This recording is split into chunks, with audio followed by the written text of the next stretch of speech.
Have you ever spoken a word and immediately wished you could pull it back? You saw the reaction in the other person's eyes. You felt the atmosphere shift, and you knew those words could not be undone.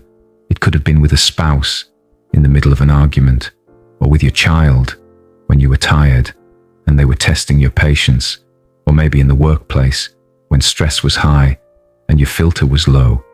We've all been there, because words are powerful, and once they're released, they cannot be erased. I remember a man named Joseph, not the Joseph from the Bible, but a man I met at a small town auto shop. Joseph was quiet, humble, and well respected in the community. One summer afternoon, a man stormed in, red-faced, furious, waving an invoice. "You're overcharging me," the man shouted. Customers turned to look. The room went silent. Joseph glanced at the paper and realized it was simply a clerical error. In that moment, Joseph felt the tension in his chest. He could fire back and defend himself, or he could breathe and respond with grace. He looked the man in the eyes and said softly, "Sir, I understand you're upset. Let's look at this together. I'll make sure it's made right." The man's shoulders dropped. His voice softened. 5 minutes later, they were laughing together. That same man came back, months later, not to complain, but to bring Joseph lunch as a thank you. It struck me, a small choice of words turned what could have been a public argument into a moment of reconciliation.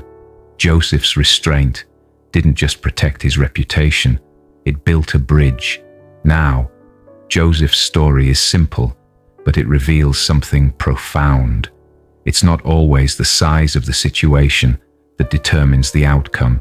It's the size of the words we choose to speak. The Bible paints this picture clearly in James chapter 3, verses 3 to 6. When we put bits into the mouths of horses to make them obey us, we can turn the whole animal. Or take ships as an example.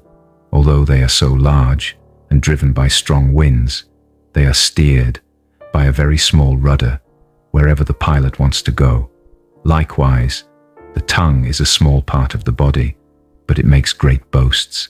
Consider what a great forest is set on fire by a small spark. The tongue also is a fire. A small metal bit controls a powerful horse, a tiny rudder directs a massive ship, and a few careless words can burn down years of trust in seconds. Proverbs chapter 18, verse 21 says, "The tongue has the power of life and death, and those who love it will eat its fruit." What we speak eventually comes back to us. If we plant seeds of encouragement, we harvest peace. If we plant seeds of criticism, gossip, and complaint, we reap conflict and division. I think of another example, a woman named Elena. She was a single mother, raising 2 children while working 2 jobs. Her teenage son came home one day with a failing grade on his report card. She was exhausted. She could have said, "You're so irresponsible. You never try hard enough." But instead, she took a deep breath and said, "I know you can do better. I believe in you. Let's make a plan together." Those words didn't erase the failing grade, but they gave her son hope. 3 months later, his grades had improved dramatically. Why? Because someone's belief in him fueled his effort. Friend, your words carry weight. They can lift someone up or push them down. They can create hope or drain it away. They can agree with God's truth or echo the enemy's lies. And the truth is, we cannot control our tongue by willpower alone. James says, no human being can tame the tongue. We need the Holy Spirit to train us. We need the Word of God to shape our speech. David understood this, which is why he prayed in Psalm 141, verse 3, "Set a guard over my mouth, Lord. Keep watch over the door of my lips." That's not just a poetic prayer. That's a survival prayer for the soul, because your words are steering your life, whether you realize it or not. Jesus himself warned in Matthew chapter 12, verse 36, "I tell you that everyone will have to give account on the day of judgment for every empty word they have spoken." That should make us pause, because it means every word is heard, recorded, and remembered by heaven. Let us pray. Father, we come before you in humility. We acknowledge that our lips have not always spoken life. Sometimes we have been quick to speak and slow to listen. We have let frustration, anger, and fear guide our words instead of your Spirit.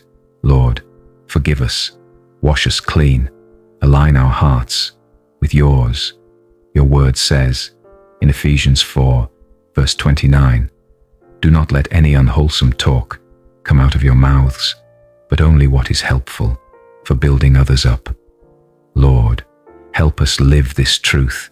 Today, we declare that our mouths will be instruments of blessing, not destruction. We speak peace into our homes. We speak encouragement into our relationships. We speak healing over our hearts and bodies. We declare over our children they are blessed, protected, and walking in God's favor. We declare over our minds we have the mind of Christ, filled with wisdom and peace.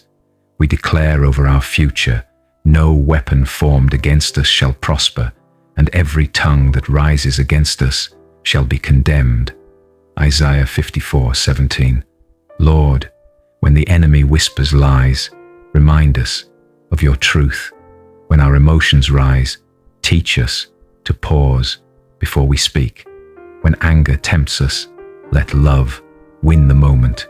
Your word says in Hebrews 4, verse 12, that it is alive and active, sharper than any double-edged sword. Cut away every root of bitterness in us. Remove the habit of complaining.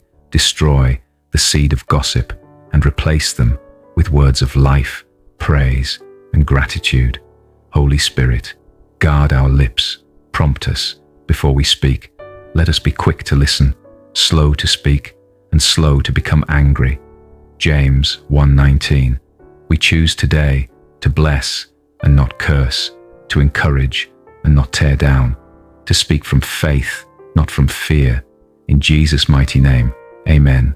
Friend, if this prayer spoke to your heart, type amen in the comments. Let us know how we can pray for you. We read every request. And please share this message so others can be reminded your words have power. Use them for life. May the grace and peace of our Lord Jesus Christ be with you always.